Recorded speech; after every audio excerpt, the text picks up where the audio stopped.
Ini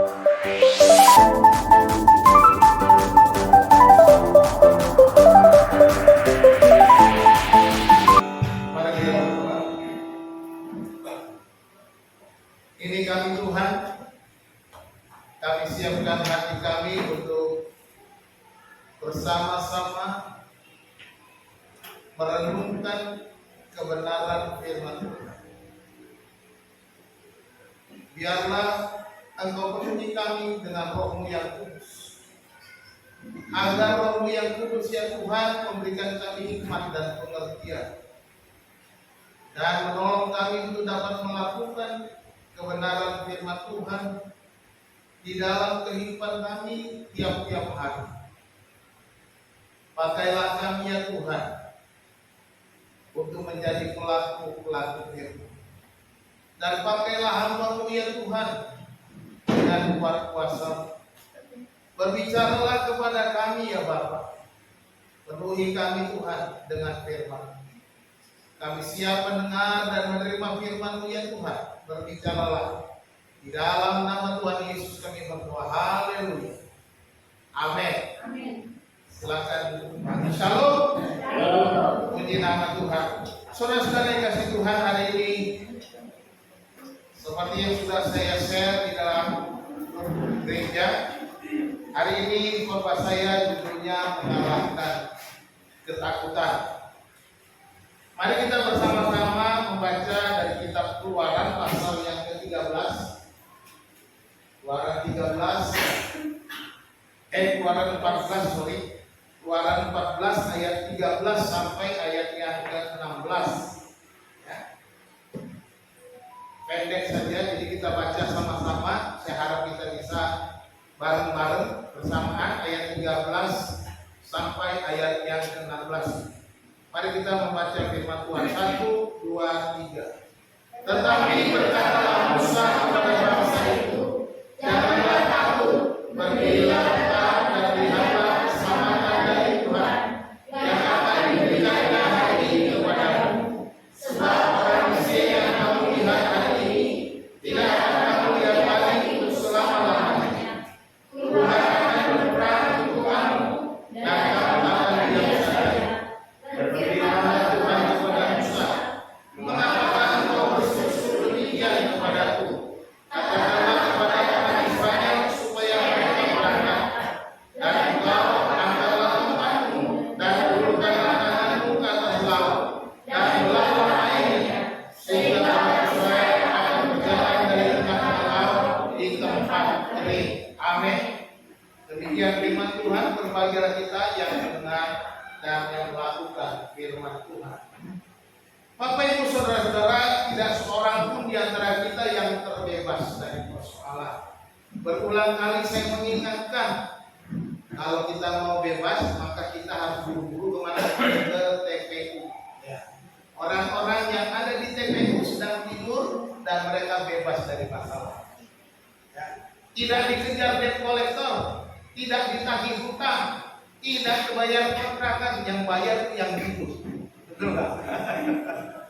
Orangnya tidur di sana, yang bayar kuburannya yang hidup, bukan yang mati. Nah, ketika kita percaya kepada Yesus, bukan berarti semua masalah selesai dan semua akan aman-aman saja. Ya, seringkali kita sering dengar orang atau hamba Tuhan, percayalah kepada Yesus maka semua akan beres.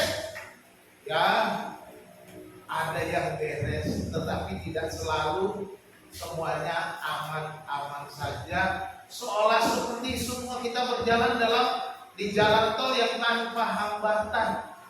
Di jalan tol aja kadang-kadang macet sekarang.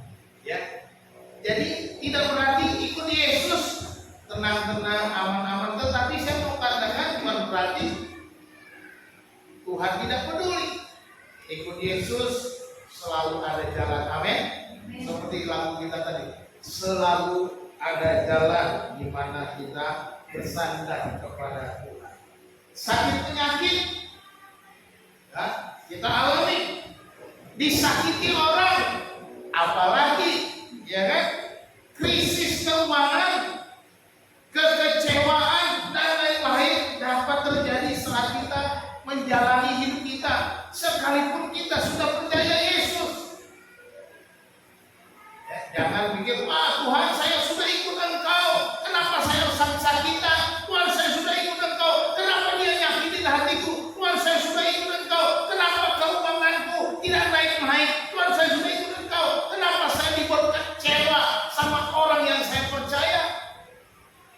kita masih terus dalam persoalan dan membuat itu hidup kita mungkin berada di dalam kendali. Kita melihat saat orang Israel keluar dari Mesir, saat bangsa Israel keluar dari Mesir, itu atas perintah Tuhan. Tuhan yang menyuruh Musa, memanggil Musa, bawa bangsa ini keluar dari Mesir, pergi ke tanah perjanjian yang sudah kujanjikan kepada nenek moyang mereka, Abraham, Ishak dan Yakub. Yang suruh keluar Tuhan, dipimpin oleh Musa yang dipilih Tuhan. Tetapi ketika mereka keluar ada masalah yang mereka hadapi, yaitu kuatnya bangsa Mesir untuk mereka membawa kembali orang Israel itu ke Mesir. Fir'aun mengejar. Kalau kita membaca kisah itu, ketika mereka baru keluar, Fir'aun mengejar supaya mereka dibawa ke Mesir kembali. Tuhan mengeraskan hati Fir'aun supaya Fir'aun itu, aduh, aku salah, kenapa aku biarkan mereka pergi? Harusnya aku tahan supaya ada orang yang bekerja di negeriku menjadi budak-budak, pikirnya begitu. Dikejar.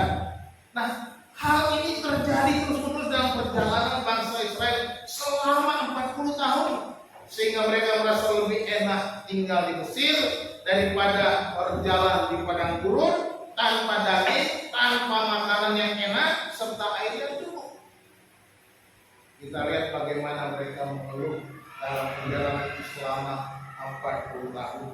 Nah, pada saat mereka baru saja keluar dari Mesir itu, Tuhan mengeraskan hati Firaun, membawa mereka kembali ke Mesir, dan pada saat itu juga Tuhan menghukum bangsa Mesir, menenggelamkan ambisi Firaun di laut Teberau untuk menguasai bangsa Israel.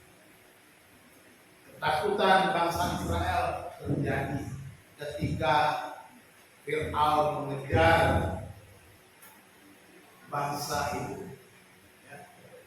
Mesir dan padang gurun terhampar serta laut Teberau ada di depan mereka. Ketika mereka sampai di tepi laut Teberau, orang Mesir dari belakang mengejar, debu mengepul karena kuda-kuda yang begitu banyak mengejar bangsa Israel. Mereka tidak bisa lari kemana-mana karena di kiri kanan mereka semua padang gurun, tidak ada jalan. Muncullah ketakutan. Mereka bertengkar dan protes kepada Musa, lebih baik kami mati di Mesir daripada harus menghadapi tekanan stres di padang gurun ini. Mereka teriak-teriak kepada Musa. Tetapi Tuhan memerintahkan bangsa itu terus bergerak maju untuk menuju tanah perjanjian. Tuhan berfirman, katakanlah kepada orang Israel supaya mereka berangkat. Ketakutan sering muncul dalam kehidupan kita. Bukankah kita juga datang percaya kepada Yesus? Sama seperti bangsa Israel ini yang disuruh keluar dari Mesir. Kita juga sudah meninggalkan kehidupan lama kita. Kita juga sudah meninggalkan Mesir, berjalan bersama Tuhan. Tetapi selalu menghadapi musuh-musuh di dalam kehidupan kita, yang membuat kita ketakutan, yang membuat kita stres, yang membuat kita berpikir apakah benar jalan yang ku tempuh. Lebih baik aku hidup dulu, aku dulu enak-enak daripada itu Yesus kok begini. Mungkin kita berpikir seperti bangsa Israel. Mungkin kita pernah berpikir demikian. Tapi kita melihat sini, kita mau belajar bagaimana kita mengalahkan ketakutan kita dengan 3 langkah yang penting dari kita belajar dari bangsa Israel yang keluar dari Mesir. Yang pertama, kita harus memandang kepada Tuhan. Ketika kita berjalan mengambil keputusan untuk ikut Yesus, pandanglah hanya kepada Yesus. Seperti Rasul Paulus berkata, aku melupakan apa yang di belakangku dan mengarahkan diri kepada apa yang di hadapanku dan berlari untuk mencapai yaitu panggilan surga. Pandanglah ke depan, pandanglah Yesus, pandanglah Tuhan yang memanggil kamu, pandanglah Tuhan yang telah memilih kamu, pandanglah Tuhan yang telah menebusmu, pandanglah Tuhan yang telah menjadikan kau anaknya, pandanglah Tuhan yang menjadikan kau orang-orang pilihannya. Ketika ketakutan muncul, ketika kita lemah, ketika persoalan datang, pandang kepada Tuhan. Inilah yang Tuhan katakan, yang Tuhan kita baca dalam ayat 13. Tetapi berkatalah Musa kepada bangsa itu, janganlah takut. Musa berbicara kepada bangsa, berdirilah tetap dan lihatlah keselamatan dari Tuhan. Lihatlah keselamatan dari Tuhan. Saya mau katakan bahwa Tuhan selalu bekerja dengan tuntas. Amin. Ketika kita sudah berjalan melangkah bersama Tuhan, Dia akan lakukan bekerja dengan tuntas. Dia tidak akan membiarkan kita selalu di dalam kesulitan itu terpuruk. Apabila dia jatuh tak sampai tergeletak, sebab Tuhan menopang tangannya. Kita sudah nyanyi lagu-lagunya cocok hari ini. Terima kasih Tuhan. Ya. Selalu ada jalan berulang. Ya. Lihatlah keselamatan dari Tuhan yang akan diberikannya pada hari ini kepadamu. Sebab orang Mesir yang kamu lihat hari ini tidak akan kamu lihat lagi untuk selama-lamanya. Tuhan akan berperang untuk kamu dan kamu akan diam saja. Musa mau mengingatkan bangsa Israel, lihat Tuhan, keselamatan dari Tuhan. Tuhan akan berperang, Tuhan akan berada di depan, Tuhanlah panglimamu, Tuhanlah yang menjadi jenderal di depan, yang mengalahkan segala musuh-musuh. El Gibor, kata Yesaya, Allah yang perkasa. El Gibor, Allah itu pahlawan yang perkasa, yang gagah perkasa. Dia adalah pemenang. Inilah yang harus kita pandang kepada Tuhan. Apapun persoalan, pandang kepada Tuhan. Apapun masalah, pandang. Jangankan menjadi masalah itu menjadi ketakutan yang membesar di dalam kehidupan. Jangan memandang kepada besarnya masalah. Seringkali kelemahan kita sebagai manusia normal, sebagai manusia biasa, dengan kelemahan, dengan kedagingan kita selalu melihat masalah yang begitu besar itu, sehingga ketika melihatnya besar, kita lupa Allah kita lebih besar. Jadi jangan memandang kepada masalah yang besar, tapi apa yang kita pandang Tuhan yang maha besar. Masalah boleh saja berat, masalah boleh saja besar, tapi Allah itu lebih besar. Katakan amin. Ini yang harus kita pahami. Jadi ketika ketakutan muncul, pandang kepada Tuhan. Jangan pandang masalahmu. Masalahmu itu kecil bagi Tuhan. Masalahmu tidak ada apa-apa bagi Tuhan. Lihatlah apa yang dilakukan Tuhan kepada bangsa Israel, kepada bangsa Mesir. Mereka melihat keajaiban. Tuhan akan berperang untuk kamu. Orang Mesir yang kamu lihat hari ini tidak akan kamu lihat lagi selama-lamanya. Ini yang dilakukan. Ya. Tuhan selalu memimpin di depan. Ya. Tuhan selalu memimpin di depan. Perhatikan ketika bangsa Israel keluar Mesir, apa yang Tuhan lakukan? Tuhan di tengah-tengah bangsa itu dengan apa? Dengan tiang awan pada siang hari, berjalan di depan. Dengan tiang api pada malam hari, berjalan di depan. Dia hadir, dia ada, dia selalu menyertai. Dia dengan kuasanya, kehadirannya. Jadi pandang pada dia, jangan pandang pada masalah, jangan pandang pada keterbatasanmu.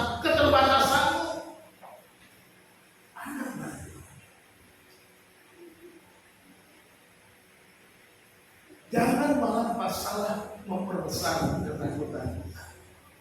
Itu sebabnya Daud berkata, Tuhan adalah gembala. Amin. Tuhan adalah gembala itu kata Daud. Yang mau katakan apa? Tuhan berjalan di depan. Dia memimpin aku. Dia memelihara aku. Aku akan aman.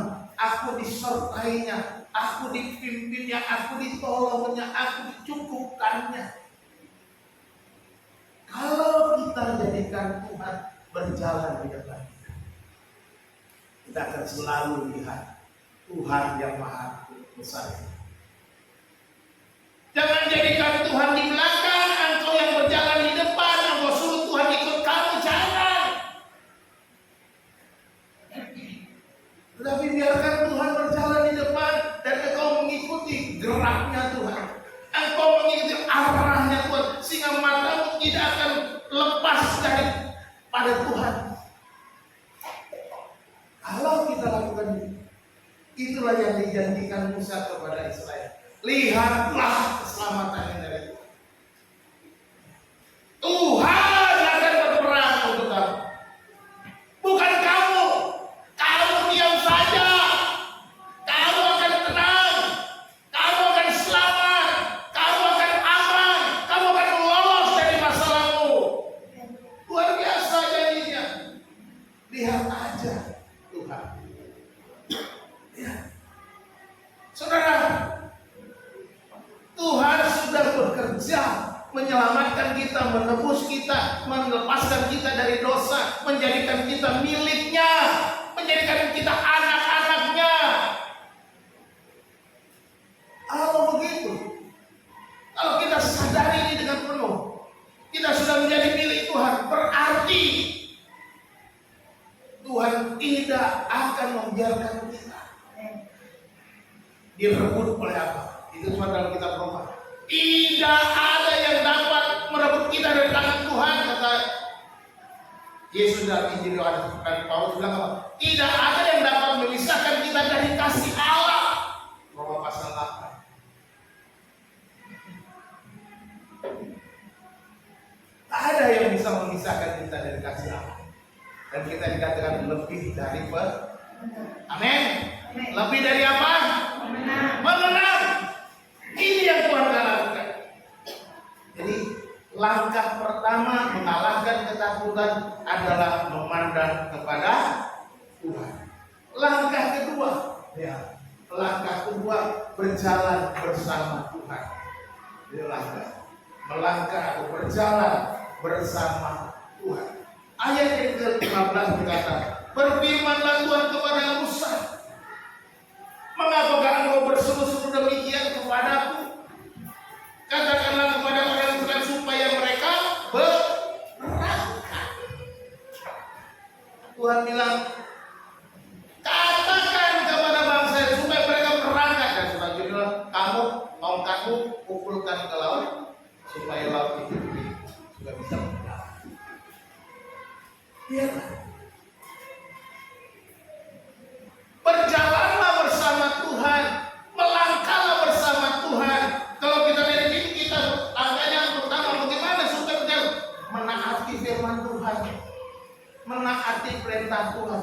Orang-orang yang bilang berjalan bersama Tuhan, orang-orang yang berkata bahwa dia melangkah bersama Tuhan, orang-orang yang berkata aku bersama dengan Tuhan, tapi kalau tidak menuruti firman-Nya, jangan bilang engkau berjalan bersama Tuhan.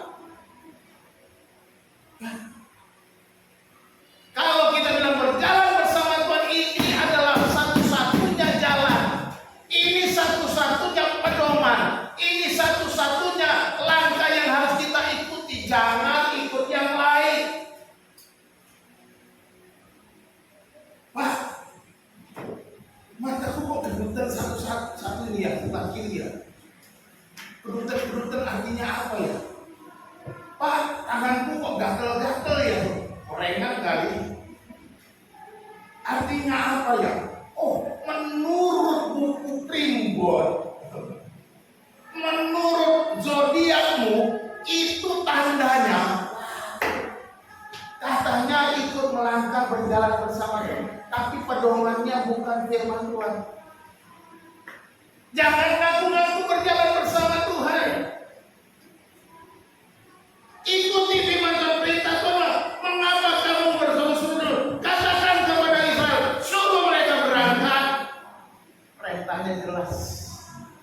Jadi kalau kita mau menghadapi persoalan, mengalahkan ketakutan, baca Alkitab. Ketika kau dalam ketakutan, baca firman Tuhan. Ketika kau dalam ketakutan, baca perintah-perintah, pedoman-pedoman yang Tuhan katakan. Janganlah kamu khawatir. Apa yang kamu makan, kamu minum. Puji Tuhan. Besok aku pasti makan. Itu apa?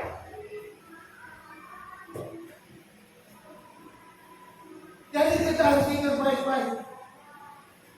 Ini yang bisa mengalahkan kita. Ketakutan-ketakutan. Taatilah perintah Tuhan. Dan yang kita lihat, melangkahlah sekalipun hal itu mustahil. Tuhan bilang kepada Musa, suruh mereka berangkat. Berangkat kemana Tuhan? Ini lautan, ke sono. Di belakang ada tentara Mesir, kiri kanan padang gurun, dia dikejar juga Tuhan. Tapi Tuhan bilang, berjalan, berangkat terus. Angkat kau kaki, belah laut itu. Kau akan berjalan di tanah kiri. Amin. Percayalah. Sekalipun hal itu mustahil. Firman Tuhan kau baca, nggak mungkin ini kayak gini. Apa iya? Kayaknya berat. Tidak mungkin aku bisa melewati ini. Apa iya pencobaan ini biasa-biasa saja? Apa iya pencobaan ini tidak melebihi kekuatanku? Percayalah. Kalau berjalan bersama Tuhan, percaya hal-hal yang mustahil. Amin. Kalau Tuhan bilang jalan-jalan. Kalau Tuhan bilang A, ya A. Kalau Tuhan bilang B, ya B. Jangan tawar-menawar sama Tuhan.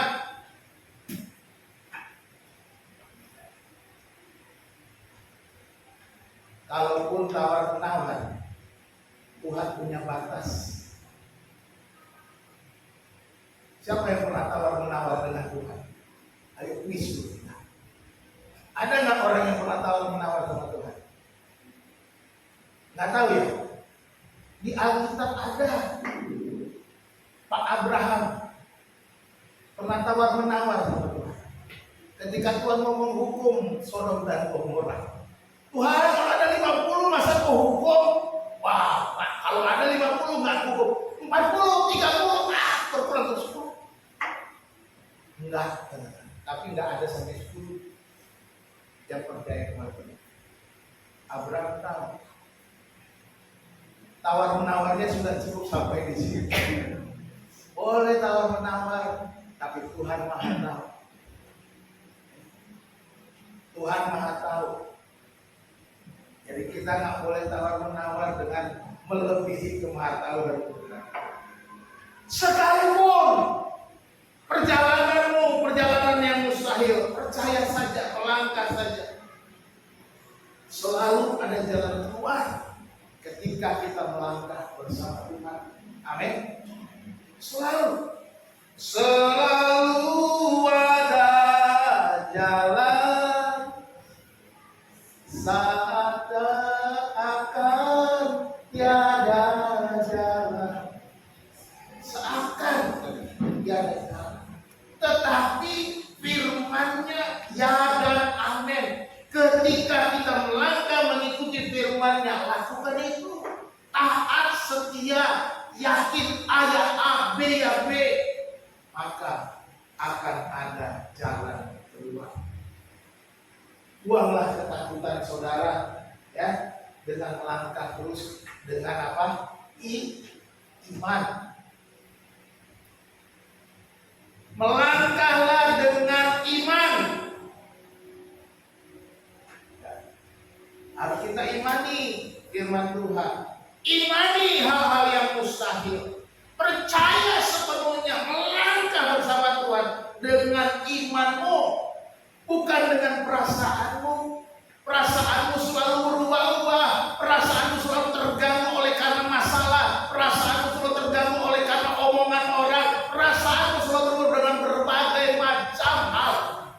bisa mengganggu perasaan. Tetapi kalau kau berjalan bersama Tuhan, berjalan dengan iman. Apa kata orang, kata Bu Hana tadi? Gak usah pikir. Apa kata dunia? Gak usah pikirkan. Kamu itu gak bakalan mampu. Kamu itu biasa. Gak mungkin kamu itu bisa kalah. Hei, aku punya Tuhan yang besar. Aku melangkah dari Tuhan. Aku mau memandang kepada Tuhan. Aku mau melangkah bersama Tuhan. Selesai. Yang ketiga, tentunya yang ketiga kita harus percaya kuasa. Ayat 16, dan engkau, kata Tuhan kepada Musa, angkatlah tongkatmu dan ulurkanlah tanganmu ke atas laut dan belahlah airnya, sehingga orang Israel akan berjalan dari tengah-tengah laut di tempat kering. Amin. Sini kita lihat Tuhan itu punya kuasa. Kita harus percaya kuasanya. Apa yang dimaksudkan dengan peristiwa ini? Allah ingin menyatakan bahwa Tuhan adalah Allah yang benar. Tuhan adalah melebihi dewa-dewa Mesir. Tuhan menyatakan kuasanya bahwa aku dapat melakukan melebihi semua Allah-Allah asing, melebihi semua dewa-dewa Mesir yang pernah kau lihat di Mesir, yang pernah kau lihat dari orang-orang Mesir, yang pernah kau lihat bagaimana orang Mesir mempersembahkan persembahan kepada dewa-dewanya, bagaimana menyembah kepada Allah-Allah itu, dan tidak ada apa-apanya. Aku akan melakukan perkara besar, aku akan membelah laut itu. Ada yang bisa lakukan itu. Percayalah kuasa Tuhan.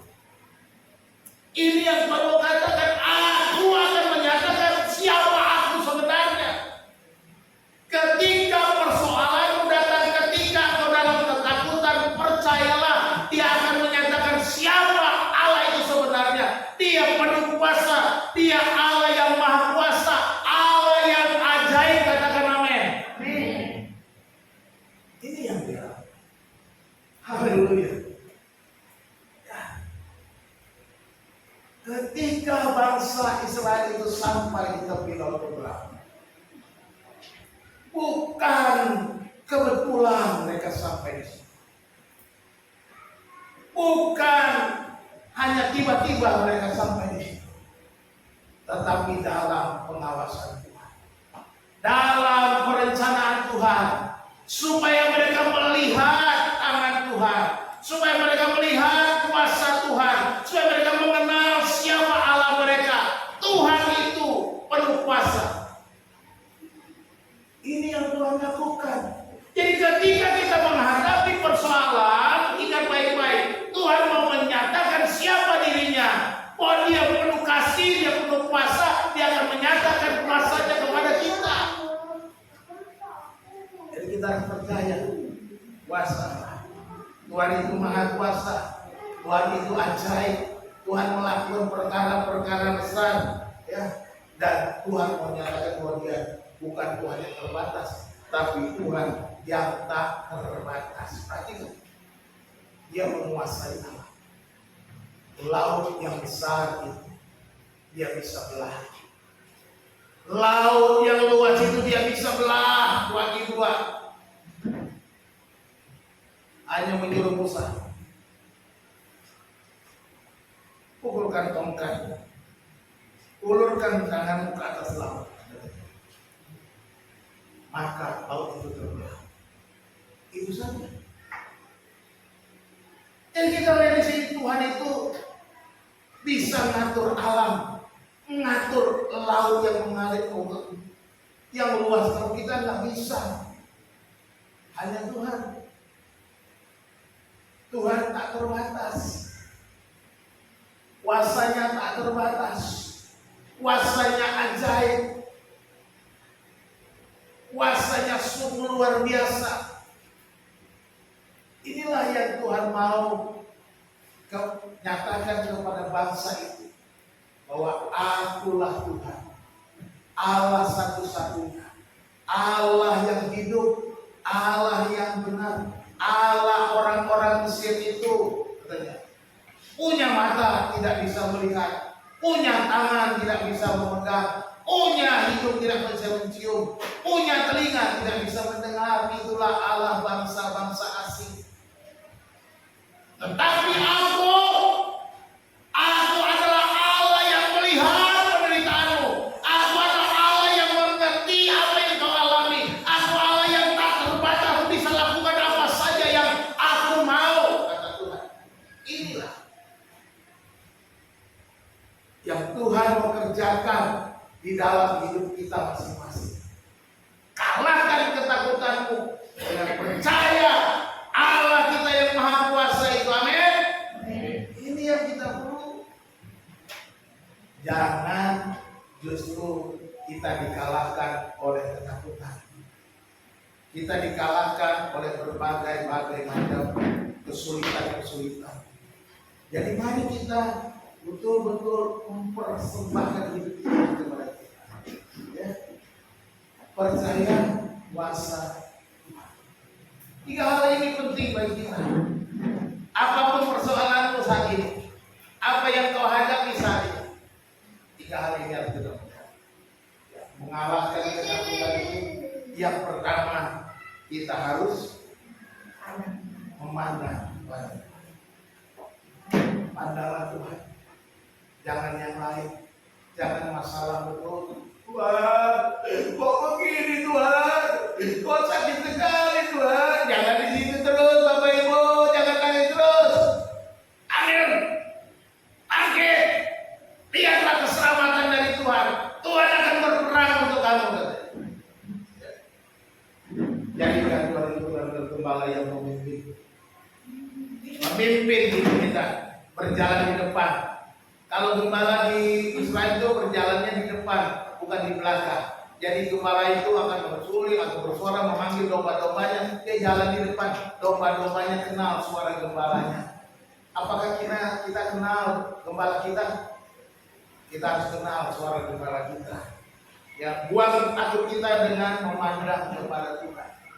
Yang kedua, kita berjalan bersama Tuhan. Ya, dengan berjalan bersama Tuhan berarti kita harus apa?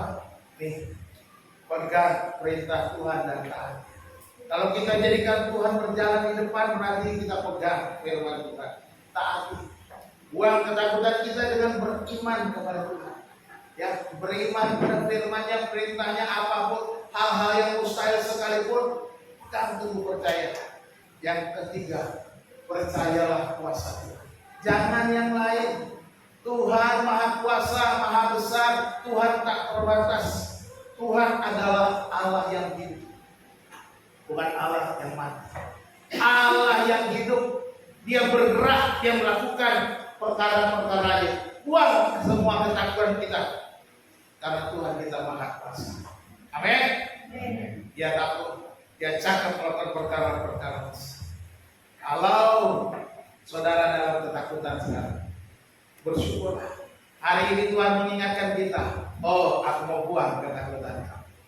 Sebab apa? Sebab aku pandang kepada Tuhan. Sebab aku mau jalan bersama, aku pegang firman Tuhan. Sebab aku percaya Tuhan itu Maha Kuasa. Tuhan Yesus memberkati kita berdua. Bapa di dalam surga, kami bersyukur kepadamu, berterima kasih untuk pelajaran yang kami terima dari bangsa Israel yang menghadapi musuh mereka, Mesir yang mengejar mereka, laut Teberau yang membentang di hadapan mereka, dan padang gurun di kiri kanan mereka, sehingga mereka ketakutan. Mereka merasa putus asa, tetapi kami percaya Tuhan tidak pernah bekerja setengah-setengah. Tuhan selalu bekerja dengan tuntas. Tuhan yang memanggil, Tuhan yang memilih, maka Tuhan juga akan menyelesaikan rencana. Demikian juga dengan kami, Tuhan, Engkau telah menebus kami, memilih kami menjadi anak-anak-Mu, dan Engkau juga akan mengerjakan bagi kami yang terbaik, ya Tuhan, sampai Tuhan datang yang kedua kali. Terima kasih Bapa di dalam sorga. Apa yang kami dengar pada hari ini, kami mau Tuhan, kami mau hidup seturut firman-Mu, ya Tuhan, supaya kami sungguh-sungguh mengalami kehidupan yang diperbaharui, kehidupan yang dikuatkan, kehidupan yang dimenangkan, oleh karena kami percaya Engkau Allah yang Maha Kuasa. Tuhan, kami percaya Engkau Allah yang hidup, yang tidak pernah meninggalkan kami. Terima kasih Tuhan untuk kebenaran firman Tuhan pada pagi hari. Terpujilah nama-Mu Tuhan, kami mengucap syukur dan biarlah Kau penuhi kami dengan Roh Kudus, supaya Roh-Mu yang kudus terus berbicara kepada kami tiap-tiap hari dalam setiap kehidupan kami. Terpujilah nama Tuhan. Hanya dalam nama Tuhan Yesus kami berdoa. Haleluya. Amin.